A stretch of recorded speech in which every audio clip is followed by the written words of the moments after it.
ನಮಸ್ತೆ ಮಕ್ಕಳ, welcome back to my channel.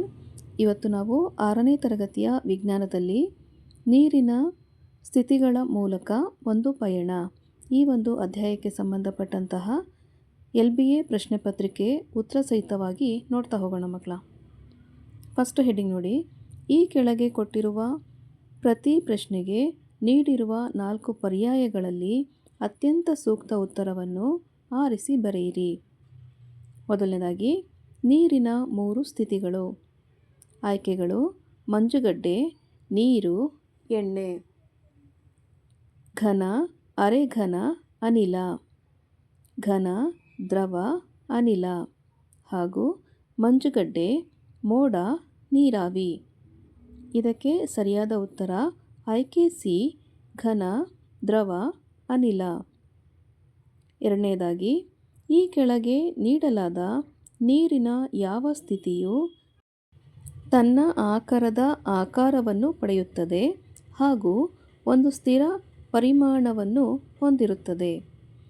ಆಯ್ಕೆಗಳು: ಘನ, ದ್ರವ, ಅನಿಲ ಹಾಗೂ ಪ್ಲಾಸ್ಮಾ. ಇದಕ್ಕೆ ಸರಿಯಾದ ಉತ್ತರ ಆಯ್ಕೆ ಬಿ, ದ್ರವ. ನೆಕ್ಸ್ಟ್ ಮೂರನೇದಾಗಿ, ಆವಿಕರಣ ವೇಗವಾಗಿ ಸಂಭವಿಸುವುದು. ಆಯ್ಕೆಗಳು ನೋಡಿ.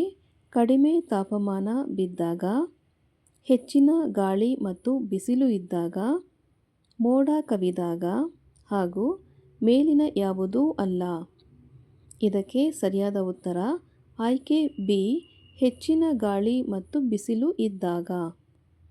ನಾಲ್ಕನೇದಾಗಿ, ನೀರು ತನ್ನ ಯಾವ ಸ್ಥಿತಿಯಲ್ಲಿ ಹೆಚ್ಚಿನ ಶಕ್ತಿಯನ್ನು ಹೊಂದಿರುತ್ತದೆ? ಆಯ್ಕೆಗಳು: ಘನ, ದ್ರವ, ಅನಿಲ ಹಾಗೂ ಮಂಜುಗಡ್ಡೆ. ಇದಕ್ಕೆ ಸರಿಯಾದ ಉತ್ತರ ಆಯ್ಕೆ ಸಿ, ಅನಿಲ. ಐದನೇದಾಗಿ, ನೀರಾವಿ ತಂಪಾದಾಗ ಇದು ಉಂಟಾಗುತ್ತದೆ. ಆಯ್ಕೆಗಳು: ಮಂಜುಗಡ್ಡೆ, ಮಂಜು, ನೀರು ಹಾಗೂ ಹಿಮ. ಇದಕ್ಕೆ ಸರಿಯಾದ ಉತ್ತರ ಆಯ್ಕೆ ಸಿ, ನೀರು. ನೆಕ್ಸ್ಟ್ ಹೆಡ್ಡಿಂಗ್ ನೋಡಿ ಮಕ್ಕಳ. ಮುಂದಿನ ಹೇಳಿಕೆಗಳನ್ನು ಗಮನಿಸಿ ಸರಿಯಾದ ಪ್ರಕ್ರಿಯೆಯ ಹೆಸರನ್ನು ಬರೆಯಿರಿ. 6ನೇ ಪ್ರಶ್ನೆ ನೋಡಿ. ಶೀತಲ ನೀರನ್ನು ಒಳಗೊಂಡ ಗಾಜಿನ ಹೊರಭಾಗದಲ್ಲಿ ನೀರಿನ ಹನಿಗಳು ಕಾಣಿಸಿಕೊಳ್ಳುತ್ತವೆ. ಸರಿಯಾದ ಉತ್ತರ ಸಾಂದ್ರೀಕರಣ. ಈ ಪ್ರಕ್ರಿಯೆಯನ್ನು ಸಾಂದ್ರೀಕರಣ ಅಂತ ಕರಿತೇವೆ ಮಕ್ಕಳ. ನೆಕ್ಸ್ಟು ಪ್ರಶ್ನೆ 7ರಲ್ಲಿ, ತೇವದ ಬಟ್ಟೆಗಳನ್ನು ಇಸ್ತ್ರಿ ಮಾಡಿದಾಗ ಅವುಗಳಿಂದ ಉಗಿ ಎದ್ದು ಬರುತ್ತದೆ. ಈ ಒಂದು ಪ್ರಕ್ರಿಯೆಯನ್ನು ನಾವು ಆವಿಕರಣ ಅಂತ ಕರಿತೇವೆ. ಪ್ರಶ್ನೆ 8ರಲ್ಲಿ, ನೀರನ್ನು ಮಂಜುಗಡ್ಡೆಯಾಗಿಸುವ ಪ್ರಕ್ರಿಯೆ. ಉತ್ತರ ಘನೀಕರಣ. ಪ್ರಶ್ನೆ 9ರಲ್ಲಿ, ನೀರು ನೀರಾಗಿ ಬದಲಾಗುವ ಪ್ರಕ್ರಿಯೆ. ಉತ್ತರ ಆವಿಕರಣ. ಪ್ರಶ್ನೆ 10ರಲ್ಲಿ, ಒಂದು ವಸ್ತು ತನ್ನ ಘನ ಸ್ಥಿತಿಯಿಂದ ನೇರವಾಗಿ ಅನಿಲ ಸ್ಥಿತಿಗೆ ಪುನರಾವರ್ತನೆಯಾಗುವುದು. ಈ ಒಂದು ಪ್ರಕ್ರಿಯೆಯನ್ನು ಉತ್ಪತನ ಅಂತ ಕರಿತೀವಿ. ನೆಕ್ಸ್ಟ್ ಹೆಡ್ಡಿಂಗ್ ನೋಡಿ. ಮುಂದಿನ ಹೇಳಿಕೆಗಳನ್ನು ಗಮನಿಸಿ ಸೂಕ್ತವಾದ ವೈಜ್ಞಾನಿಕ ಕಾರಣಗಳನ್ನು ನೀಡಿ. ಪ್ರಶ್ನೆ 11ರಲ್ಲಿ, ಹೆಚ್ಚು ಗಾಳಿ ಇರುವ ದಿನ ಬಟ್ಟೆಗಳು ಬೇಗ ಒಣಗುತ್ತವೆ. ಇದಕ್ಕೆ ಉತ್ತರ ಗಾಳಿಯು ಜೋರಾಗಿ ಬೀಸುವುದರಿಂದ ಆವಿಕರಣ ದರವು ಹೆಚ್ಚಾಗುತ್ತದೆ. ಪ್ರಶ್ನೆ 12, ಚಳಿಗಾಲದಲ್ಲಿ ಕೊಬ್ಬರಿ ಎಣ್ಣೆಯು ಹೆಪ್ಪುಗಟ್ಟುತ್ತದೆ. ಉತ್ತರವನ್ನು ನೋಡಿ. ಚಳಿಗಾಲದಲ್ಲಿ ದ್ರವರೂಪದ ಎಣ್ಣೆಯು ಘನ ರೂಪಕ್ಕೆ ಪರಿವರ್ತನೆ ಆಗಲು ಕಾರಣ ವಾತಾವರಣವು ತುಂಬ ತಂಪಾಗಿರುವ ಕಾರಣ. ಶೈತ್ಯ ಪರಿಣಾಮದಿಂದಾಗಿ ಕೊಬ್ಬರಿ ಎಣ್ಣೆಯು ಘನ ರೂಪಕ್ಕೆ ಪರಿವರ್ತನೆಯಾಗುತ್ತದೆ. ನೆಕ್ಸ್ಟ್ ಹೆಡ್ಡಿಂಗ್ ನೋಡಿ. ಈ ಕೆಳಗಿನ ಪ್ರಶ್ನೆಗಳಿಗೆ 2ರಿಂದ 3 ವಾಕ್ಯಗಳಲ್ಲಿ ಉತ್ತರಿಸಿ. ಪ್ರಶ್ನೆ 13, ಆವಿಯಾಗುವ ಪ್ರಕ್ರಿಯೆಯನ್ನು ಪ್ರಭಾವಗೊಳಿಸುವ ಅಂಶಗಳನ್ನು ಹೆಸರಿಸಿ. ಉತ್ತರ ತಾಪಮಾನ, ಆರ್ದ್ರತೆ, ಸೂರ್ಯನ ಬಿಸಿಲು, ಗಾಳಿಯ ವೇಗ ಮುಂತಾದ ಅಂಶಗಳು ಈ ವಿಕಿರಣವನ್ನು ಪ್ರಭಾವಿಗೊಳಿಸುತ್ತದೆ.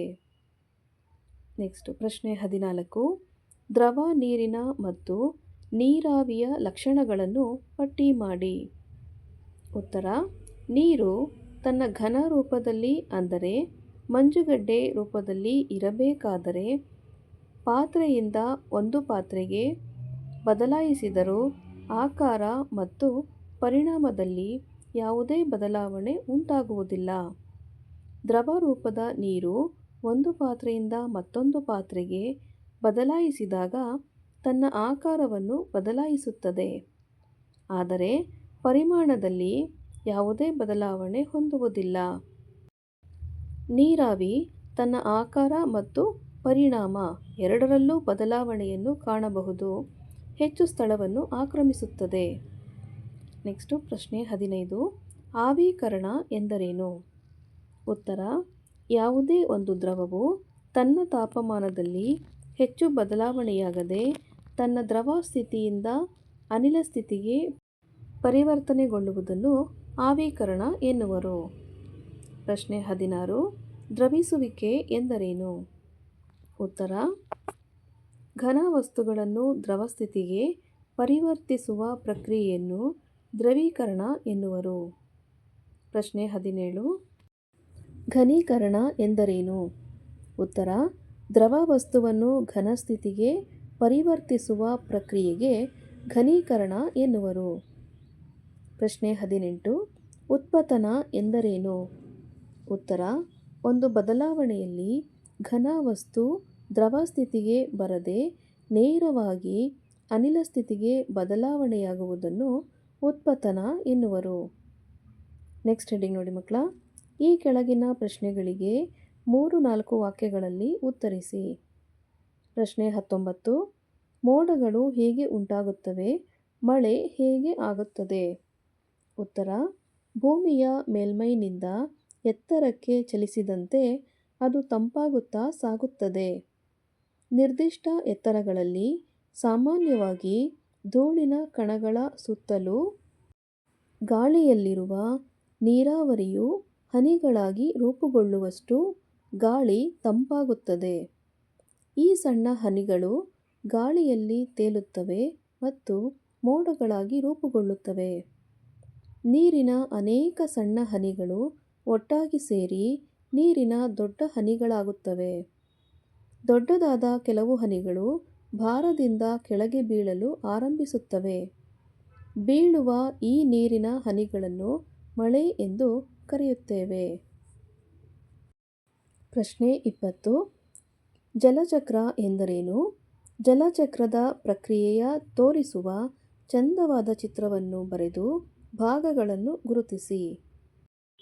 ಉತ್ತರ: ಭೂಮಿಯ ಮೇಲಿನ ನೀರಿನ ಆಕಾರಗಳಲ್ಲಿರುವ ನೀರು ಸೂರ್ಯನ ಶಾಖದಿಂದ ಕಾದು ಆವಿಯಾಗಿ ಮೇಲೇರಿ ತಂಪಾಗಿ ಮೋಡಗಳಾಗಿ, ಮೋಡಗಳು ಕ್ಷಿತಿಜೀಯವಾಗಿ ಚಲಿಸಿ ಮತ್ತಷ್ಟು ತಂಪಾಗಿ ಸಾಂದ್ರೀಕರಣಗೊಂಡು ಮಳೆಯಾಗಿ ಬಿದ್ದು ಮತ್ತೆ ನೀರಿನ ಆಕಾರಗಳನ್ನು ಸೇರುವ ಪ್ರಕ್ರಿಯೆಗೆ ಜಲಚಕ್ರ ಎನ್ನುವರು.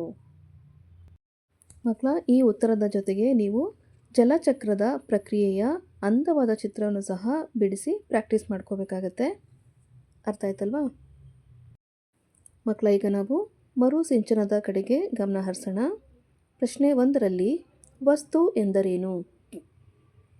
ಆಯ್ಕೆಗಳು: ಹಾರಬಲ್ಲ ಯಾವುದಾದರೂ ವಸ್ತು, ದ್ರವ್ಯರಾಶಿಯನ್ನು ಹೊಂದಿರುವ ಮತ್ತು ಜಾಗವನ್ನು ಆಕ್ರಮಿಸುವ ಯಾವುದಾದರೂ ವಸ್ತು, ಬೆಳಕನ್ನು ನೀಡುವ ಯಾವುದಾದರೂ ವಸ್ತು, ಚಲಿಸುವ ಯಾವುದೇ ವಸ್ತು.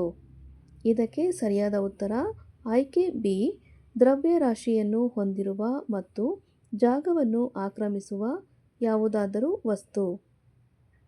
ಪ್ರಶ್ನೆ 2ರಲ್ಲಿ ಈ ಕೆಳಗಿನವುಗಳಲ್ಲಿ ಯಾವುದು ವಸ್ತುವಿನ ಸ್ಥಿತಿಯಲ್ಲ?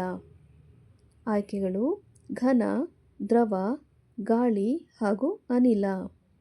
ಇದಕ್ಕೆ ಸರಿಯಾದ ಉತ್ತರ ಆಯ್ಕೆ ಸಿ, ಗಾಳಿ. ಪ್ರಶ್ನೆ 3ರಲ್ಲಿ ವಸ್ತುವಿನ ಯಾವ ಸ್ಥಿತಿಯಲ್ಲಿ ಕಣಗಳು ಬಿಗಿಯಾಗಿ ಅಂಟಿಕೊಂಡಿರುತ್ತವೆ? ಆಯ್ಕೆಗಳು: ಅನಿಲ, ದ್ರವ, ಘನ ಹಾಗೂ ಪ್ಲಾಸ್ಮಾ.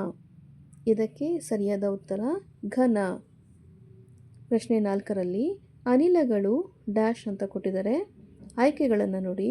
ನಿರ್ದಿಷ್ಟ ಆಕಾರವನ್ನು ಹೊಂದಿದೆ, ನಿರ್ದಿಷ್ಟ ಗಾತ್ರವನ್ನು ಹೊಂದಿದೆ.